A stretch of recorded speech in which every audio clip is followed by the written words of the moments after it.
Bienvenue Madame, Monsieur. Business 24 vous dévoile l'actualité du jour. Au sommaire de cette édition, économie de la santé, Abidjan accueille le sommet sur les investissements dans les systèmes de santé en Afrique. Convention entre Orange Bank Africa et Onesi, une avancée majeure pour la confiance numérique en Côte d'Ivoire. Enseignement supérieur, l'Université Polytechnique ISPA récompense ses meilleurs étudiants du premier semestre. Et à Yamoussoukro, nous parlons de fiscalité, la Direction générale des impôts en séminaire bilan 2024 et perspective 2025. Ouvrons ce journal avec le sommet sur les investissements dans les systèmes de santé en Afrique. Le 11 et 12 février 2025, Abidjan va accueillir la première édition.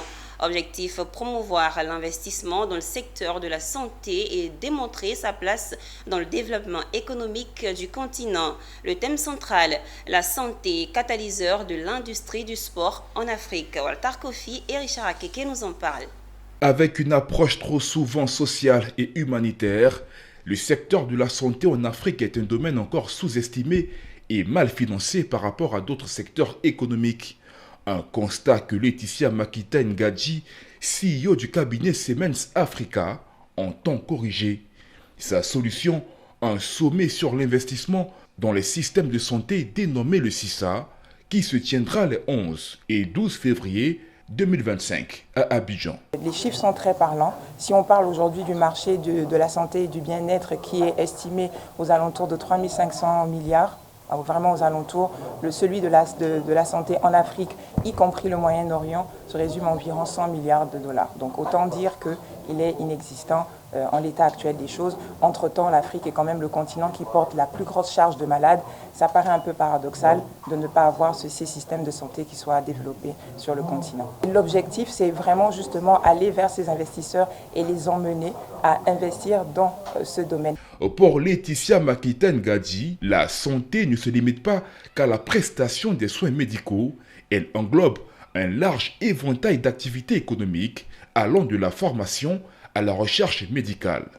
Pour la première édition du CISA, dont le thème est santé, catalyseur de l'industrie du sport en Afrique, la promotrice ambitionne d'apporter des solutions concrètes. Et toujours est-il qu'en Côte d'Ivoire, il y a une dynamique, il y a une volonté de faire changer, de bouger les lignes. Et avec cette dynamique économique, je pense que c'est un terreau fertile à cet entrepreneuriat porté sur le secteur de la santé. Rappelons que le CISA édition 1 est du 11 au 12 février 2025 à Abidjan. L'enjeu, démontrer que les investissements dans la santé sont non seulement rentables, mais également essentiels pour le développement économique durable et l'amélioration de la qualité de vie des populations africaines. Le siège de Orange Bank à Abidjan Marcory a accueilli lundi 3 février 2025 la signature d'une convention entre Orange Bank Africa et l'Office national de l'état civil et de l'identification de Côte d'Ivoire. Le but de cette convention est de renforcer la sécurité et la fiabilité des services bancaires en Côte d'Ivoire. Les documents ont été paraphés par les deux parties au cours d'une rencontre ouverte à la presse.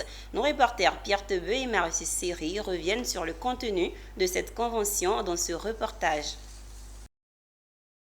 C'est le directeur général de Orange Bank Africa et le directeur de l'Office national de l'état civil et de l'identification de Côte d'Ivoire, Onesi, qui ont paraphé et signé le document de la convention de ce lundi 3 février 2025. Pour Ago Christian Kodia, directeur de l'Onesi, et Jean-Louis Menankwame, directeur général d'Orange Bank Africa, cette collaboration se repose sur l'intégration des applications Programming Interface API de l'Onesi dans les systèmes d'Orange Bank Africa afin de faciliter l'authentification des documents d'identité, c'est-à-dire carte nationale d'identité et carte de résidence dans les processus bancaires. Aussi, elle se propose de renforcer la lutte contre la fraude et améliorer la conformité réglementaire des services financiers, entre autres. Le directeur de l'Onesi se félicite de cet accord. Bien, nous avons une panoplie de services, mais déjà, je peux vous rassurer qu'à travers les systèmes informatiques que nous avons maintenant, qu'on appelle des API, ce sont des liens sécurisés que nous mettons entre les serveurs de l'ONESI et le système de Orange Bank Africa. Orange Bank Africa pourra disposer, vérifier de l'identité d'une personne avec son consentement, bien sûr, mais quasiment à la milliseconde. La convention que nous venons de signer, elle est faite dans le strict cadre légal et réglementaire. Nous avons aujourd'hui chez Orange Bank la possibilité de prêter de l'argent et de collecter de l'épargne de centaines de milliers, de millions de clients. Aujourd'hui, nous avons 1,7 million de clients et ces transactions bancaires doivent se faire de la façon la plus sécurisée possible. Et l'État ivoirien, en mettant un dispositif comme celui de l'ONESI au service des usagers et des institutions du pays, nous offre la possibilité, de façon digitalisée, de vérifier l'authenticité des personnes avec qui nous menons ces activités de banque. Les données à caractère personnel des clients de la banque seront respectées. Orange Bank Africa est une banque 100% digitale, accessible depuis tout type de téléphone mobile et à tout moment. Elle facilite les produits de prêt et d'épargne attractifs et disponibles instantanément en quelques clics. Dans le domaine de l'enseignement supérieur, l'Institut supérieur polytechnique d'Afrique, ISPA, situé à Angers 7e tranche, a honoré ses étudiants les plus méritants du premier semestre de l'année académique 2024-2025 lors d'une cérémonie de distinction organisée lundi 3 février. Cet événement visait à récompenser l'excellence académique et à encourager les lauréats qui se sont distingués malgré l'exigence des épreuves. À cette occasion, le fondateur de l'ISPA a rassuré les parents sur la qualité de l'enseignement dispensé. Amiko Robara et c'était ici. Devant leurs parents, amis et le personnel administratif, les meilleurs étudiants de l'Institut supérieur polytechnique d'Afrique, ISPA, ont été récompensés pour leur performance académique au premier semestre de l'année universitaire 2024-2025. Parmi eux, Dourou Boili Théophile, étudiant en bâtiment et travaux publics, s'est illustré en décrochant le titre de major des majors avec une moyenne de 14,1. Avec les autres, ils ont reçu en plus de distinctions honorifiques des supports didactiques et des récompenses en numéraire en reconnaissance de leurs efforts. Les évaluations n'ont pas été faciles.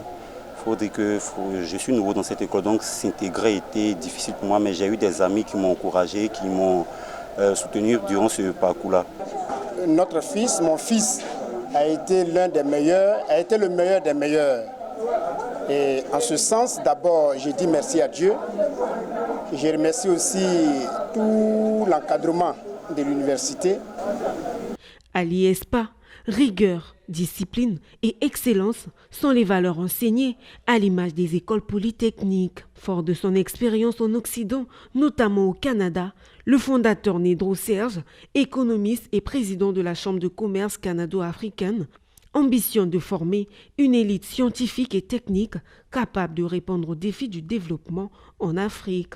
Donc vous ne pouvez pas former des enfants qui veulent être demain à la hauteur des enjeux mondiaux, des enjeux globaux et au diplôme international sans leur faire apprendre des langues vivantes telles que le mandarin. On est vraiment habitué en Côte d'Ivoire à l'anglais, mais aujourd'hui il y a une langue qui est de plus en plus parlée par tout le monde et il était important pour nous d'instaurer la langue chinoise qui est le mandarin pour afin que nos étudiants parlent cette langue et qui puissent être adaptés aux enjeux globaux de demain. Au sein de notre campus, on a des salles de sport, on a des salles de musique, on a évidemment mis en place, j'ai envie de dire, de la natation à tous les niveaux, on a des professeurs, donc vraiment c'est un peu différent. C'est la première fois qu'en Côte d'Ivoire, on a instauré tous ces éléments. À travers cette cérémonie, l'ISPA célèbre le mérite et encourage ses étudiants à poursuivre l'excellence.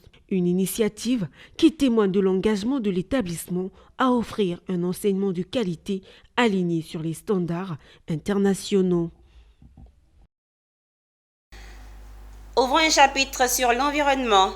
Dans chacune de nos décisions de tous les jours, l'on a besoin de données pour agir correctement. Encore faut-il que ces données elles-mêmes soient fiables.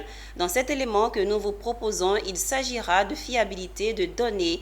Le centre Ouaskal CCBAD, situé au pôle scientifique de Bingerville, initie un atelier de formation à la correction des biais contenus dans les données des modèles climatiques, à la modélisation hydraulique et l'utilisation avancée des images satellitaires pour la valorisation et la prise de décision dans les domaines de la sécurité alimentaire et l'agriculture, l'eau et les catastrophes, la météorologie et entre autres.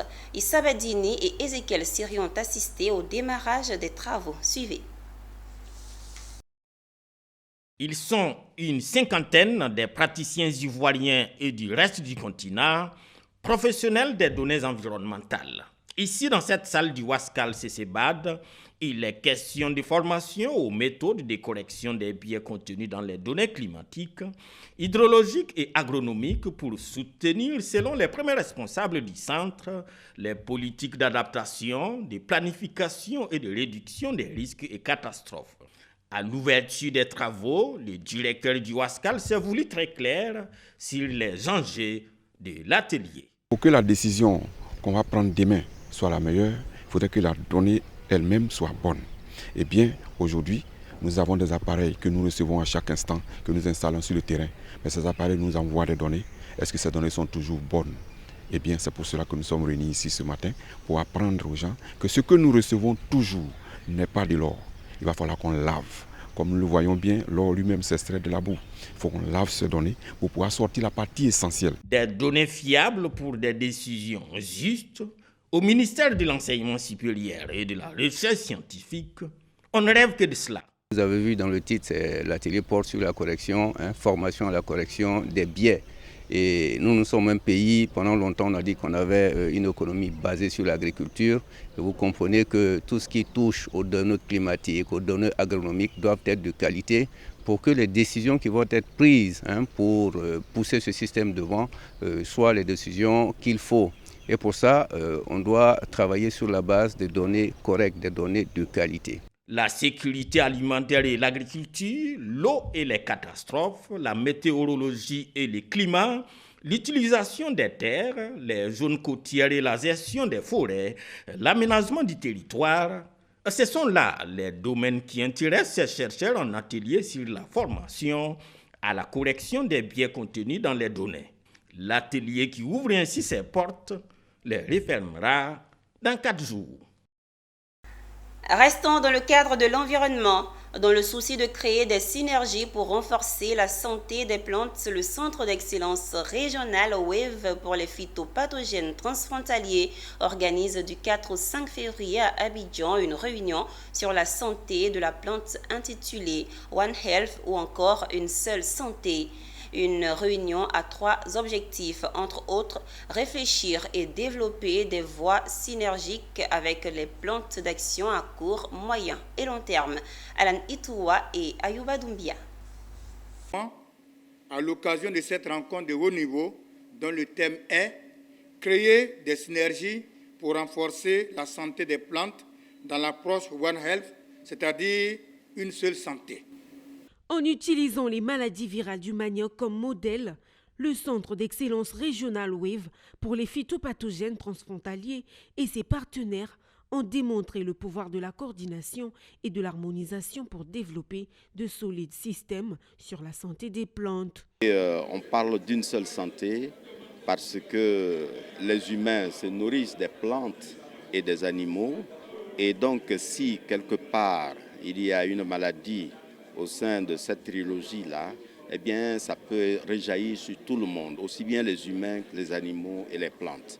L'approche One Health est celle-là qui est prônée maintenant par nos gouvernements, où on parle d'une seule santé, la santé humaine, la santé animale et l'environnement.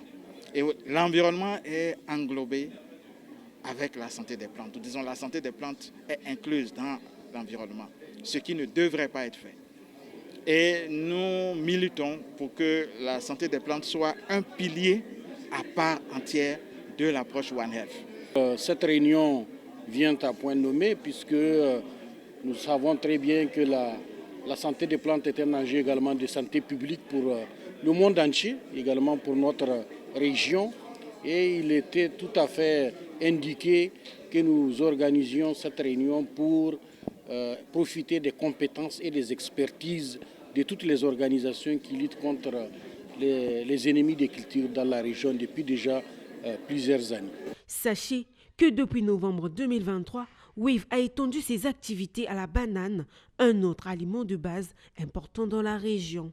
Pour rappel, cette réunion a 3 objectifs, à savoir examen collectif et stratégique des activités liées à la santé des plantes en Afrique centrale et de l'Ouest et identification des compétences existantes.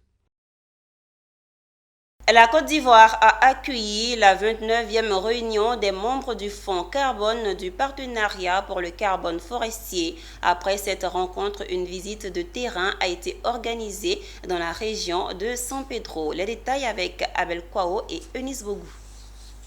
Visite de terrain des membres du Fonds carbone à San Pedro. Ils sont venus explorer les différents types de domaines impliqués dans le projet de paiement pour les réductions d'émissions, en abrégé PRE. Dans le domaine rural, par exemple, les visiteurs ont fait une immersion dans la sous-préfecture de Gabiaki, où des bénéficiaires directs ont été rencontrés. Après Gabiaki, la forêt classée de Rapide Gras a été visitée. Une forêt gérée par la SODEFOR, bénéficiaire institutionnel direct du PRE. Dans cette forêt, une parcelle agroforestière exploitée par un bénéficiaire local a été visitée. Enfin, le point E du parc national de Taï, dernière étape de la visite au cœur de cette zone protégée. Des échanges ont eu lieu avec des bénéficiaires pratiquant l'agroforesterie en périphérie du parc. Nous sommes ici aujourd'hui parce que le Fonds carbone de la Banque mondiale nous a fait l'honneur de tenir sa 29e réunion dans notre pays. Je voudrais à ce titre saluer Madame la directrice des opérations de la Banque mondiale qui a facilité cette réunion. En marge de cette réunion, les bailleurs du fonds ont décidé de visiter une réalisation concrète financée par le Fonds carbone qui est le projet PRE. Et le parc national de Taï est, si vous voulez, la base même de ce projet qui consiste à rémunérer les acteurs qui ont contribué à entretenir les forêts et à faire de la reforestation. Vous savez, ce qui me fait sortir de mon lit tous les jours, c'est de pouvoir voir l'impact des programmes du gouvernement que nous soutenons. Et aujourd'hui, je peux vous assurer que quand j'ai écouté non seulement les institutions gouvernementales qui travaillent là-dessus, que je félicite pour le travail qu'ils font, mais les bénéficiaires, ça, je suis convaincue que mes collègues qui sont les financiers du Fonds carbone, mais quelque part qui sont aussi les financiers de la Banque mondiale, ont pu apprécier. Soulignons que cette visite a été l'occasion d'apprécier les résultats tangibles du PRE à travers des initiatives concrètes. Elle a permis de renforcer l'engagement des parties prenantes en faveur de la conservation et du développement durable.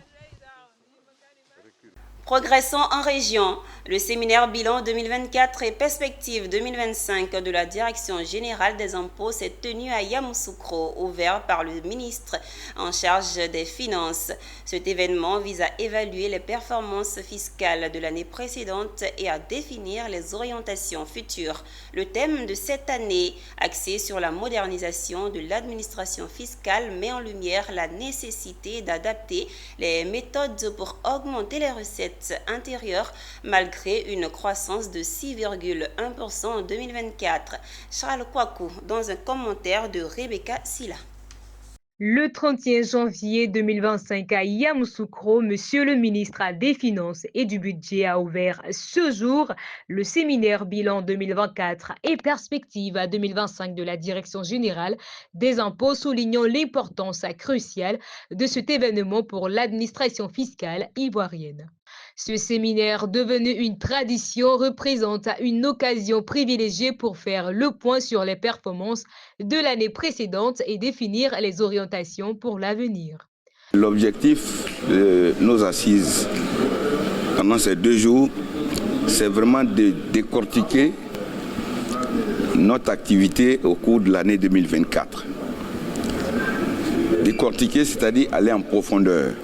Pour rappel, l'objectif qui était assigné à la Direction générale des impôts en termes de mobilisation de ressources était de 4 436 milliards.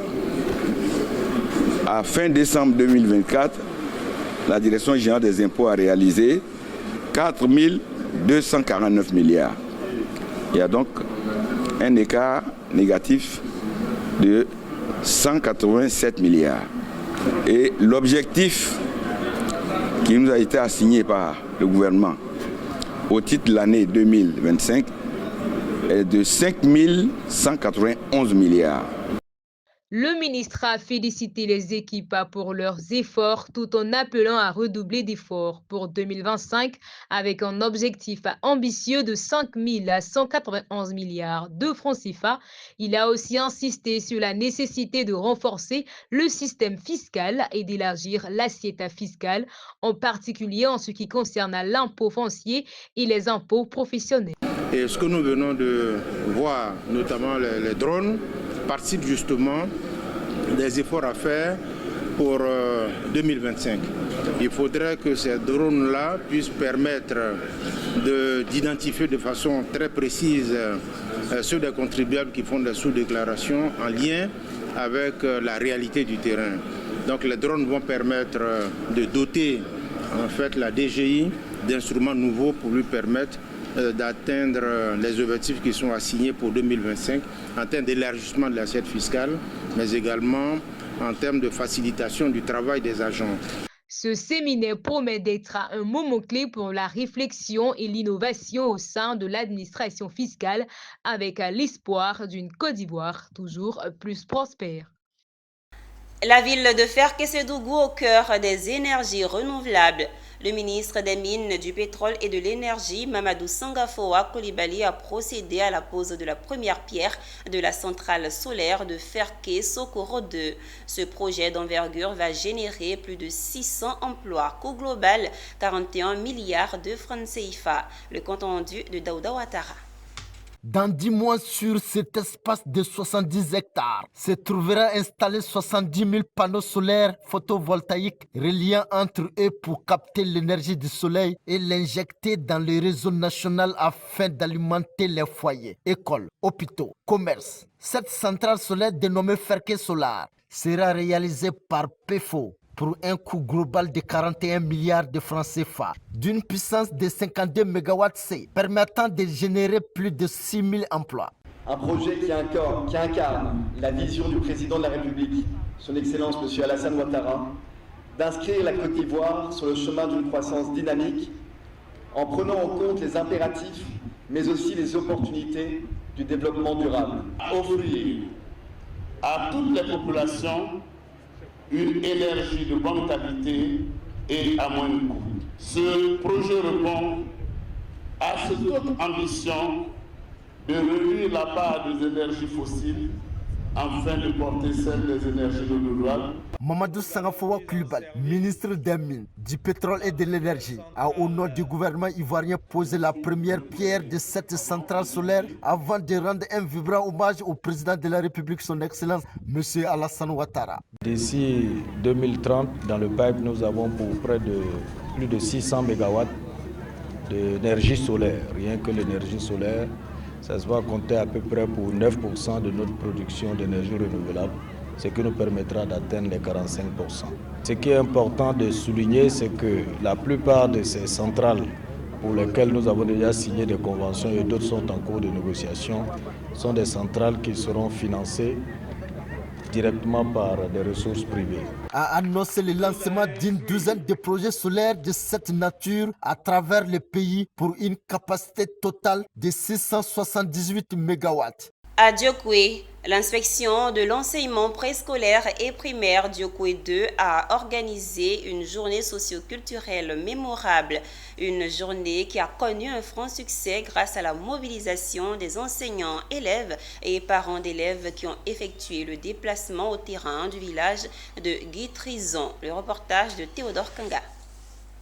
Promouvoir les valeurs culturelles, sociales, enrichir l'éducation et renforcer leur développement personnel. Tels sont les objectifs que vise l'organisation de cette journée socio-culturelle. Nous avons organisé ces activités-là conformément à notre matrice d'action. Il faut dire qu'il y a une innovation cette année, en plus de la mise en œuvre du PENAPAS, de montrer à la communauté éducative tout ce que nos enfants savent faire. Les enfants ont pu faire du journalisme, ils ont fait des ballets, ils ont fait du théâtre.